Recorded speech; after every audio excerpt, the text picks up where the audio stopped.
বাংলাদেশের রাজনীতিতে বিদেশি শক্তির অন্দরমহলের খেলা এখন ওপেন সিক্রেটের বিষয়। এর মধ্যে বাংলাদেশের রাজনীতিতে ভারত ও যুক্তরাষ্ট্র নিয়ে আলোচনাটা বেশি। তবে আলোচনা যাই থাক, দুই বিদেশি শক্তি ভারত ও যুক্তরাষ্ট্রের মধ্যে গত 3 দিনে বাংলাদেশকে নিয়ে ঢাকায় ওয়াশিংটনে পর্দার আড়ালে বেশ কয়েকটি চমকপ্রদ বৈঠক হয়েছে। সেসব বৈঠকে যা কিছু আলোচনা হয়েছে এবং প্রাথমিক সিদ্ধান্ত হয়েছে, সেগুলো দৃশ্যমান হতে শুরু করলেই আচমকা পাল্টে যেতে পারে বাংলাদেশের রাজনৈতিক দৃশ্যপট।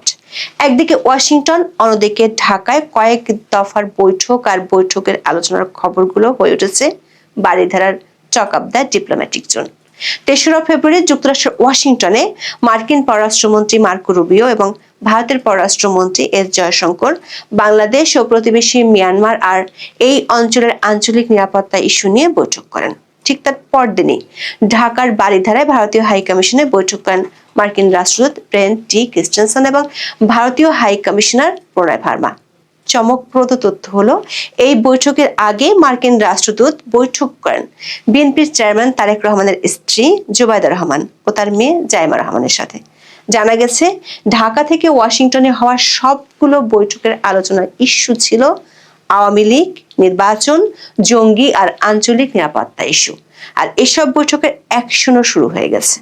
বাংলাদেশের মধ্য দিয়ে যে রাখাইন করিডোরের স্বপ্ন দেখেছিল আমেরিকা, সেই আমেরিকা এখন দক্ষিণ এশিয়ার আঞ্চলিক ইস্যুতে বাংলাদেশকে স্ট্র্যাটেজিক পার্টনারের তালিকা থেকে ঝেড়ে ফেলেছে। 3রা ফেব্রুয়ারি মার্কিন প্রেসিডেন্ট ডোনাল্ড ট্রাম্প 121 মিলিয়ন মার্কিন ডলারের একটি সহায়তা বিল অনুমোদন করেছেন, যেটির মাধ্যমে ভারত ও থাইল্যান্ডের মধ্য দিয়ে মিয়ানমারের বিদ্রোহী গ্রুপগুলোর কাছে সহায়তা পৌঁছে যাবে। আর সেই সহায়তা নিয়ে বাংলাদেশ সীমান্তে আরো শক্তিশালী হবে আরাকান আর্মি। অন্যদিকে আগামী 2 দিনে বিদেশি বেশ কয়েকটি শক্তিশালী সংস্থা ও দেশের প্রতিনিধিরা অনলাইনে বৈঠক করবেন শেখ হাসিনার ছেলে সজীব ওয়াজেদ জয়ের সাথে। বিস্তারিত জানতে চলুন যাওয়া যাক বিশ্লেষণ। সাধারণত বড় কোনো ঘোষণা দেওয়ার জন্য নিজের মালিকানাধীন সামাজিক যোগাযোগ মাধ্যম ট্রুথ সোশ্যালের দ্বারস্থ হন মার্কিন প্রেসিডেন্ট ডোনাল্ড ট্রাম্প। ভারতের সাথে বাণিজ্যিক সংঘাত নিরসন হতে যাচ্ছে চুক্তি, এমন খবরও তিনি জানিয়েছিলেন ট্রুথ সোশ্যালে পোস্ট করে। সবশেষ খবর হলো, ভারতের পণ্য আমদানিতে আরোপিত উচ্চ শুল্ক 50% থেকে কমিয়ে 18% নামিয়ে আনার ঘোষণা দিয়েছেন মার্কিন প্রেসিডেন্ট ডোনাল্ড ট্রাম্প। চুক্তি যে খুব শিগগিরই হতে যাচ্ছে সে খবর মার্কিন পররাষ্ট্রমন্ত্রী মার্কো রুবিওর সাথে বৈঠক করে সামাজিক মাধ্যমে পোস্ট করে জানিয়েছেন ভারতের পররাষ্ট্রমন্ত্রী এস জয়শঙ্কর। কূটনৈতিক সূত্রগুলো বলছে, ভারতের পররাষ্ট্রমন্ত্রী যুক্তরাষ্ট্রের সফরের আগেই বাণিজ্য শুল্ক নিয়ে দেশ দুটির মধ্যে বোঝাপড়া হয়ে গিয়েছিল। যদিও আনুষ্ঠানিকভাবে এস জয়শঙ্কর মার্কিন মুলুকে গিয়েছিলেন রেয়ার আর্থ বা দুষ্প্রাপ্য খনিজ নিয়ে সম্মেলনে যোগ দিতে, কিন্তু সেখানে পর্দার আড়ালের বৈঠকগুলোতে আলোচনার বড় ইস্যু ছিল দক্ষিণ এশিয়ার আঞ্চলিক নিরাপত্তা ইস্যু, বিশেষ করে বাংলাদেশ ও মিয়ানমারের পরিস্থিতি নিয়ে। বাংলাদেশ নিয়ে উদ্বেগ ভারতের, আর মিয়ানমার নিয়ে উৎকণ্ঠা যুক্তরাষ্ট্রের। এই উদ্বেগ আর উৎকণ্ঠা দেশ দুটির চাওয়া পাওয়ার হিসেবকে এক করে ফেলেছে। কূটনৈতিক সূত্রগুলো বলছে, এই চাওয়া পাওয়ার সমীকরণ ভারত ও যুক্তরাষ্ট্রকে এখন এতটাই এক করে ফেলেছে যে বাংলাদেশ ইস্যুতে এতদিন দেশ দুটির মধ্যে যে কৌশলগত দূরত্ব ছিল সেটি প্রায় দূর হয়ে গেছে। অভিন্ন স্বার্থ বাস্তবায়নে বৈঠক হয়েছে ওয়াশিংটনে, আর ওয়াশিংটন থেকে আসা নির্দেশ পৌঁছে ঢাকায় নানান জায়গায় বৈঠক করেছেন মার্কিন রাষ্ট্রদূত ব্রেন্ট ক্রিস্টেনসন।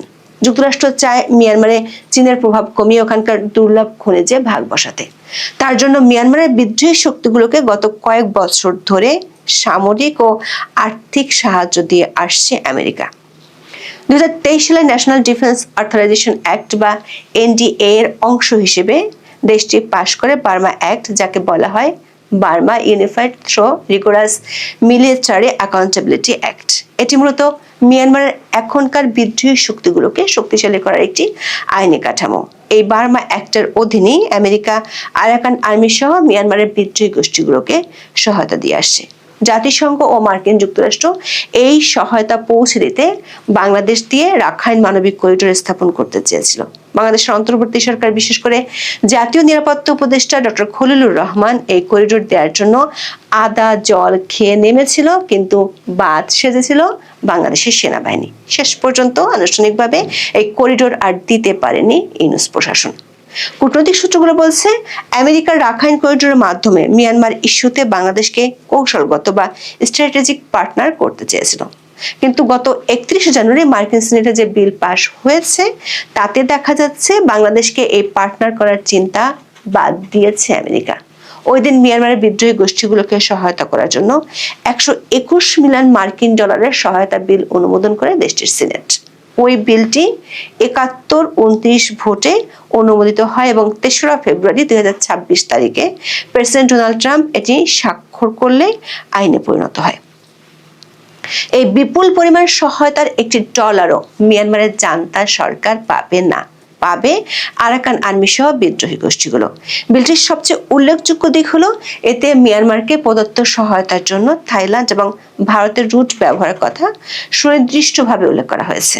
অথচ গত বছর আমেরিকার মাথায় ছিল ভারত নয় বাংলাদেশের নাম। কূটনৈতিক বিশ্লেষকেরা মনে করেন এই বিলে ভারতের নাম থাকায় এটি পরিষ্কার ওয়াশিংটনের কৌশলগত অগ্রাধিকারের তালিকায় বাংলাদেশের অবস্থান এখন আগের মতো নেই। বিষয়টি আরো গুরুত্বপূর্ণ হয়ে উঠেছে এই বিলে ট্রাম্প যেদিন স্বাক্ষর করেন সেদিন ওয়াশিংটনে বসে মার্কিন পররাষ্ট্রমন্ত্রীর সাথে রুদ্ধদ্বার বৈঠক করেন ভারতের পররাষ্ট্রমন্ত্রী এস জয়শঙ্কর।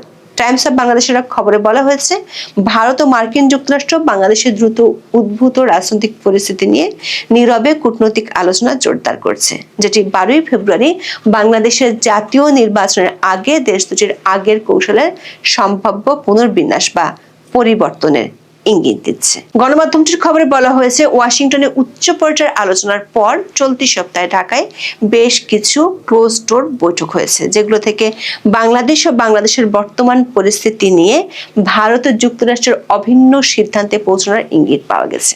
ওয়াশিংটনে মার্কিন পররাষ্ট্রমন্ত্রী মার্কো রুবিওর সাথে ভারতের পররাষ্ট্রমন্ত্রী এস জয়শঙ্করের বৈঠক হয় 3রা ফেব্রুয়ারি। দর্শক, 2রা ফেব্রুয়ারির ভিডিওতে এই বৈঠকের খবর জানিয়েছিলাম। জানা গেছে বৈঠকে মূল আলোচনার বিষয় ছিল 3টি: 1 বাংলাদেশ, 2 মিয়ানমার এবং সবশেষ এই দেশ দুটিকে ঘিরে ইন্দো প্যাসিফিক অঞ্চলের নিরাপত্তা।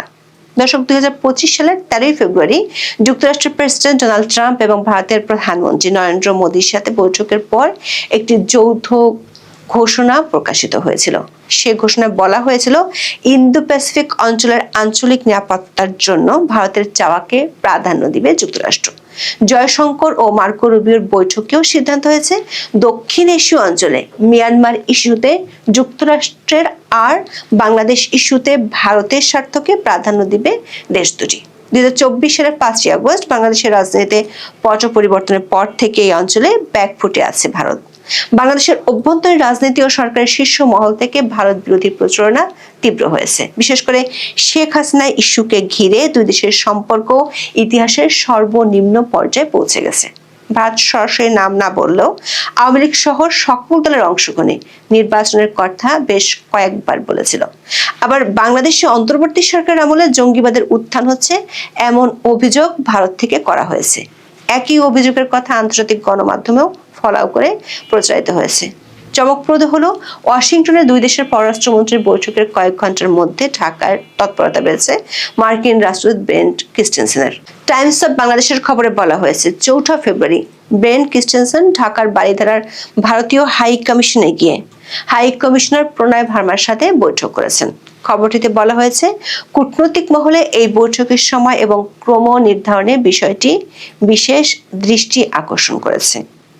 আরো চমক জাগানিয়া খবর হলো এই বৈঠকটির কয়েক ঘন্টা আগে ব্রেন্ট আলাদা বৈঠক করেছেন বিএনপির চেয়ারম্যান তারেক রহমানের স্ত্রী ডাক্তার জোবাইদা রহমান ও তার মেয়ে জাইমা রহমানের সাথে। বৈঠকটি গুলশানের বাসায় অনুষ্ঠিত হয়। ব্যাক টু ব্যাক এই ধরনের বৈঠকে কূটনৈতিক পাড়ায় বেশ চাঞ্চল্যের সৃষ্টি হয়েছে। কূটনৈতিক বিশ্লেষকেরা মনে করেন একই দিনে মার্কিন রাষ্ট্রদূতের তারেক রহমানের পরিবারের সাথে এবং ভারতীয় হাই কমিশনারের সাথে বৈঠক করা কোনো কাকতালীয় ঘটনা নয়, বরং এটি বাংলাদেশ, দেশটির নির্বাচন, রাজনৈতিক পরিস্থিতি নিয়ে ভারত ও যুক্তরাষ্ট্রের অভিন্ন কৌশল বাস্তবায়নের শুরু হতে পারে, যেখানে দেশ দুটি সব অনিশ্চয়তা দূর করে ফেলতে চাইছে। এই বৈঠকগুলোতে বাংলাদেশের জঙ্গি তৎপরতা এবং আওয়ামী লীগের উপর নিষেধাজ্ঞা, নির্বাচনের সকল দলকে সমান সুযোগ না দেওয়ার বিষয় নিয়ে আলোচনা হয়েছে বলে নিশ্চিত হওয়া গেছে। টাইমস অব বাংলাদেশের খবরে আরো বলা হয়েছে, গণমাধ্যমের সঙ্গে কথা বলার অনুমতি না পাওয়া একটি সূত্র জানায়, বাংলাদেশ নিয়ে দিল্লি ও ওয়াশিংটনের মধ্যে আলোচনা একাধিক প্ল্যাটফর্মে অব্যাহত থাকার সম্ভাবনা রয়েছে। বিশেষ করে ভারত তার অগ্রাধিকারের উপর জোর দিবে এবং ওভারল্যাপিং লক্ষ্য অর্জনের জন্য যেখানে সম্ভব মার্কিন যুক্তরাষ্ট্রকে সামনে রাখা হবে। কূটনৈতিক একাধিক সূত্র থেকে জানা গেছে, আওয়ামী লীগ ও নির্বাচন ইস্যুতে মার্কিন যুক্তরাষ্ট্রের প্রতিনিধি 6 ও 7 ফেব্রুয়ারি ইইউ এবং কমনওয়েলথ সহ বেশ কয়েকটি আন্তর্জাতিক সংস্থা এবং দেশের প্রতিনিধিদের সাথে কথা বলবে। 7 ফেব্রুয়ারি আন্তর্জাতিক সংস্থাগুলোর প্রতিনিধিরা অনলাইনে বৈঠক করবেন শেখ হাসিনার ছেলে সজীব ওয়াজেদ জয়ের সাথে। এসব বৈঠকের পর পরিস্থিতির নাটকীয় মোড় দেখা গেলে অবাক হওয়ার কিছু থাকবে না, এমন মন্তব্য করেছেন ওই বৈঠকে থাকবেন এমন একজন প্রতিনিধি। ওই প্রতিনিধি বলেছেন, ওই বৈঠকগুলো সফল হলে কার্যক্রম নিষিদ্ধ থাকা আওয়ামী লীগ ও এর অঙ্গ সংগঠনগুলো মিছিলের খবর গণমাধ্যমে দেখতে পাওয়া যাবে। সূত্রগুলো বলছে, এসব বৈঠকের খবর সরকার এবং সরকারের মিত্র অন্য রাজনৈতিক দলগুলো জানে, কিন্তু এখন তাদের আর কিছু করার নেই, কারণ সরকারের কয়েকজন উপদেষ্টা এবং 2টি মিত্র দলের উপর পশ্চিমাদের আস্থার লেশ মাত্র নেই। মার্কিন মূল্যকে ভারত ও যুক্তরাষ্ট্রের পররাষ্ট্রমন্ত্রীর বৈঠকের খবর পাওয়ার পর 2রা ফেব্রুয়ারি পররাষ্ট্র মন্ত্রণালয়ে ছুটে গিয়েছিলেন জাতীয় নিরাপত্তা উপদেষ্টা খলিলুর রহমান, কিন্তু পররাষ্ট্র উপদেষ্টার সাথে বৈঠকে কোনো কুল কিনারা করতে পারেননি জাতীয় নিরাপত্তা উপদেষ্টা। আমাদের প্রতিবেশী রাষ্ট্র ভারতে কি এমন ঘটনা ঘটছে যে সারা পৃথিবী একেবারে ভারতের উপরে হুমড়ি খেয়ে এসে পড়ছে, এবং ভারতের অর্থনীতির যে ভবিষ্যৎ চিত্রটি আমরা দেখতে পাচ্ছি, সেখানে বাংলাদেশের অবস্থানটা কি হবে? ভারতের এই বিশাল উত্থানে বাংলাদেশ কি উপকৃত হবে না ক্ষতিগ্রস্ত হবে, সেটি নিয়েই আজকের আলোচনা। রূপান্তরের সত্যের আজকের এই পর্বে স্বাগত। আপনারা গত 2 সপ্তাহ লক্ষ্য করেছেন যে ভারতকে নিয়ে সারা পৃথিবীতে আবার এক ধরনের উন্মাদনা সৃষ্টি হয়েছে। আপনারা দেখেছেন যে ইউরোপিয়ান ইউনিয়নের সাথে ভারত একটি বাণিজ্য চুক্তি করেছে এবং বলা হচ্ছে যে সারা পৃথিবীতে যে বাণিজ্য হয় তার 1/3 হবে এই চুক্তি অনুযায়ী ইউরোপের 27টা দেশ এবং ভারতের মধ্যে। ইউরোপ এবং ভারতের চুক্তির আগে ভারত ইউকের সাথে চুক্তি করেছে, এবং ইউরোপ চুক্তির পরপরই আমরা হঠাৎ করে দেখলাম যে আলোচনাটি গত বছরের ফেব্রুয়ারির পর থেকে শুরু হয়েছিল, সেই ভারত ও আমেরিকার বাণিজ্য চুক্তি নিয়ে একটা হিউজ ডেভেলপমেন্ট। হঠাৎ করেই ট্রাম্প ঘোষণা করলেন যে তারা ভারতের সাথে বাণিজ্য চুক্তি করতে সম্মত হয়েছেন, এবং তারপরে আমরা দেখলাম নরেন্দ্র মোদী তিনি এক্স হ্যান্ডেলে টুইট করে ট্রাম্পকে ধন্যবাদ জানিয়েছেন এবং বলেছেন যে বিশ্বের 2টো বৃহত্তম গণতান্ত্রিক দেশের এই অর্থনৈতিক এই বাণিজ্য চুক্তি সারা পৃথিবীর জন্যই একটা বিশেষ বার্তা বহন করে। এই যখন হচ্ছে তখন স্বভাবতই আলোচনায় উঠে এসেছে যে ভারতের এই চুক্তিগুলো বাংলাদেশের অর্থনীতিকে কিভাবে এফেক্ট করবে। এবং আপনাদের আরো জানিয়ে রাখছি যে আগামী মার্চ মাসে কানাডার সাথে ভারতের একটা বিশাল বাণিজ্য চুক্তি হবে, এবং এই যে আমেরিকা এবং ভারতের যে বাণিজ্য চুক্তির কথাটা বলা হচ্ছে, এটিও স্বাক্ষরিত হবে আগামী মার্চ মাসে, সেটি জানিয়েছেন ভারতের বাণিজ্য মন্ত্রী পীযূষ গোয়েল। এখন এই যে ভারতের সাথে আমেরিকার যে বাণিজ্য চুক্তি হবে, এখানে ট্যারিফ যেটা নিয়ে নানান সময়ে নানান কাহিনী আমরা দেখেছি, বিশেষ করে ভারত রাশিয়ার তেল কেনা বন্ধ না করলে তার ট্যারিফ বাড়িয়ে দেওয়া হবে, এরকম করে 50%, 100%, মানে ট্রাম্প যা ইচ্ছে তাই করছিল। কিন্তু এখন যেটা শেষমেশ দাঁড়িয়েছে যে ভারত 18% শুল্কে আমেরিকায় অনেক প্রোডাক্ট পাঠাইতে পারবে। কিছু প্রোডাক্ট কিন্তু 0 ট্যারিফে যায়, লাইক মেডিসিন।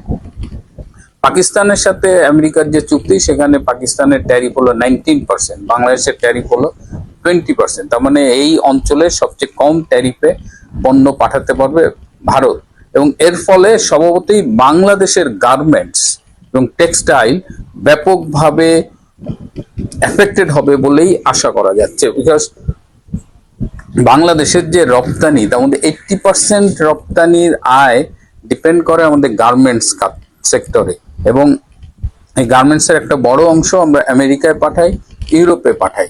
ইউরোপে ভারত এখন অনেক কম শুল্কে গার্মেন্টস প্রোডাক্ট পাঠাইতে পারবে। সুতরাং ইউরোপে আমাদের যে একটা বড় মার্কেট ছিল সেই মার্কেটটা এখন ভীষণভাবে চ্যালেঞ্জড হবে, আমেরিকাতেও খুব একটা চ্যালেঞ্জড হবে। পাশাপাশি আপনারা জানেন যে বাংলাদেশ একটা লিস্ট ডেভেলপমেন্ট কান্ট্রিজ বা উন্নয়নশীল দেশ, সোজা কথায় বাংলাদেশ একটা দরিদ্র দেশ ছিল।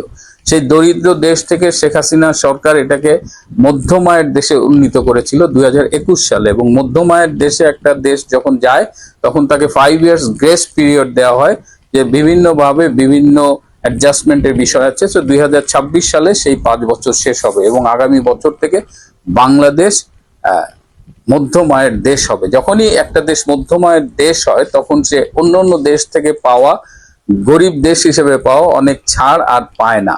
সুতরাং এই শুল্কের বিষয়গুলো এবং অনেক বিষয় অনেক জটিল হয়ে যাবে। বাংলাদেশ যে ছাড়গুলো অন্য অন্য দেশের কাছে, ইউরোপ আমেরিকার কাছে পেত, সেগুলো হয়তো আগামীতে এইভাবে পাবে না। এবং এই যে পাবে না, এই যে 5 বছরের একটা গ্রেস পিরিয়ড, ট্রানজিশন ফেজ, এটা এ কারণে দেওয়া হয় যে দেশগুলো যেন 5 বছরে প্রস্তুত হতে পারে, এবং বাংলাদেশ সেভাবেই প্রস্তুতি নিচ্ছিল। কিন্তু হঠাৎ করে 24 সালের আগস্টে সরকার পরিবর্তন হওয়ার পরে ডক্টর ইউনূসের যে অবৈধ সরকার ছিল, সেই সরকার কিন্তু বাংলাদেশকে এই ট্রানজিশনের জন্য প্রস্তুত করেনি। সুতরাং বাংলাদেশ এই মিডল ইনকাম কান্ট্রিজে ঢুকবে যে আগামী বছর, এবং এটা এখন ঠেকানোর কোনো স্বাভাবিক উপায় নেই। বাংলাদেশ ওই পাথওয়েতে একদম শেষ পর্যায়ে আছে। সুতরাং বাংলাদেশের জন্য এই এক্সপোর্টের, বিশেষ করে গার্মেন্টস, এই এক্সপোর্ট চ্যালেঞ্জটা অনেক বেশি হবে, এবং সেখানে ইন্ডিয়া কিন্তু একটা অলরেডি আপার হ্যান্ড পেয়ে গেছে। সেই অবস্থায় বাংলাদেশ কি আসলেই টিকে থাকতে পারবে? ইতিমধ্যেই জানেন যে অনেকেই বলে 300-400 গার্মেন্টস ফ্যাক্টরি বন্ধ হয়ে গেছে। টেক্সটাইল কোম্পানির যে মালিক, তারা এই 1 ফেব্রুয়ারি থেকে একটা ধর্মঘটে যাওয়ার কথা ছিল, এবং তারা বলেছে, তাদের প্রেসিডেন্টকে আমরা বলতে শুনেছি যে তাদের এখন যে ব্যাংক লোন আছে, তাদের সব বিজনেস বিক্রি করলেও সেই লোন তারা শোধ দিতে পারবে না। গত 17 মাসে তাদের বিজনেস এত সিরিয়াসলি এফেক্টেড হয়েছে।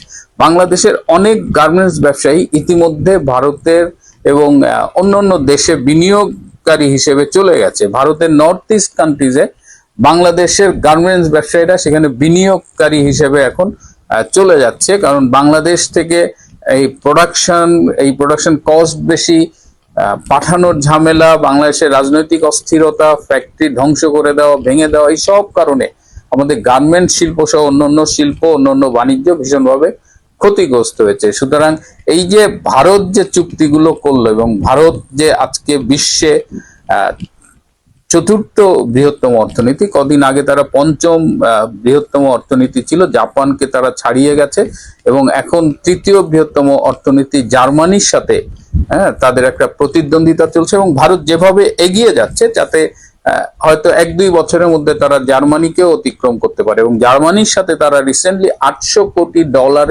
একটা প্রতিরক্ষা চুক্তি করেছে, যে চুক্তির অধীনে ভারতীয় নৌবাহিনী, বিশেষ করে তারা অনেকগুলো অত্যাধুনিক সাবমেরিন তৈরি করবে।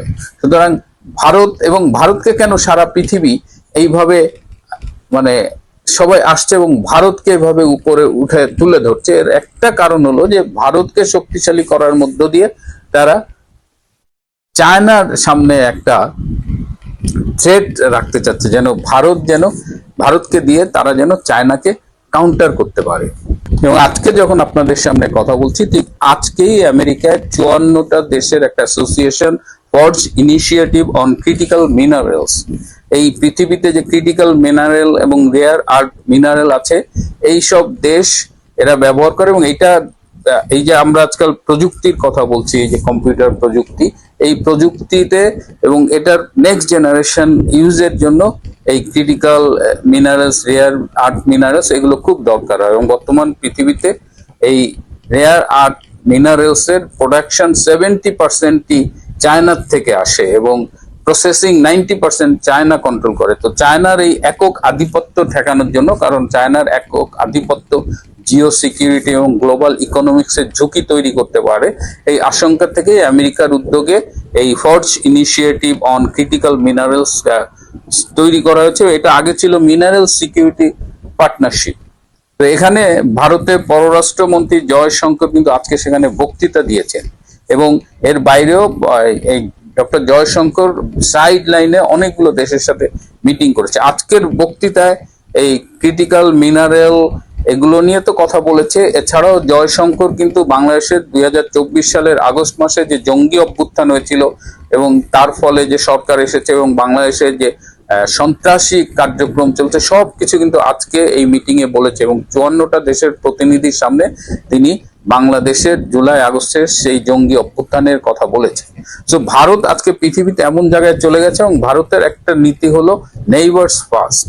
তো সেই জায়গায় থেকে আপনার প্রতিবেশী যখন শক্তিশালী হচ্ছে তখন আপনি সেটাকে পজিটিভ ভাবে নিয়ে আপনিও সেটার দ্বারা উপকৃত হতে পারতেন এবং অনেকেই বিশ্বাস করেন যে আজকে যদি শেখ হাসিনা ক্ষমতায় থাকতেন তাহলে ভারতের এই অর্থনৈতিক উন্নয়নে অবশ্যই এই যে তার কাছে সারা পৃথিবী আসছে সেখানে শেখ হাসিনা বাংলাদেশের স্বার্থ কিভাবে রক্ষা করা যায় সেই উদ্যোগটা ভারতের সাথে মিলেই নিতেন। কিন্তু আজকে বাংলাদেশের অর্থনীতি সামনে একটা বিশাল ঝুঁকির মধ্যে পড়ে যাচ্ছে এবং আগামীতে যারা ক্ষমতায় আসবে যদি 12 তারিখে নির্বাচন হয় তারা কিন্তু একটা ভঙ্গুর অর্থনীতি পাবে এবং গত 17 মাসে ডক্টর ইউনূস বাংলাদেশের যে ক্ষতি করে গেছে সেইটা হাতে নাতে পাবে আমাদের এই সামনে যারা ক্ষমতায় আসবে বলে যে যারাই আসুক তারা কিন্তু এইটার হিট ফিল করবে এবং যেখানে ভারতের সাথে মিলে আমাদের আরো ডেভেলপ করার সুযোগ ছিল সেখানে ডক্টর ইউনূস ক্ষমতা গ্রহণের আগে থেকেই ভারতের সাথে পায়ে পা লাগিয়ে ঝগড়া করেছে এবং ডক্টর ইউনূস যে কেবলমাত্র নিজের ধান্দা বোঝেন, একজন ধান্দাবাজ এবং খুব নিচু শ্রেণীর মানুষ এবং তিনি যে রাজনীতি বোঝেন না সেটা তিনি যেভাবে ভারতকে ডিল করেছেন এবং ভারতের নর্থ ইস্ট রাষ্ট্র খেয়ে ফেলবেন এমন হুমকি দিয়েছেন তাতেই বোঝা গেছে এবং আজকে বাংলাদেশ এই ভারতের উত্থানের পাশে দাঁড়িয়ে বাংলাদেশের অর্থনীতি খাদের কিনারে দাঁড়িয়ে আছে। প্রিয় বন্ধুরা, আমি জানি না এ থেকে কিভাবে উত্তরণ হবে। আপনাদের কোনো সাজেশন থাকলে আপনারা কমেন্টস বক্সে জানাতে পারেন।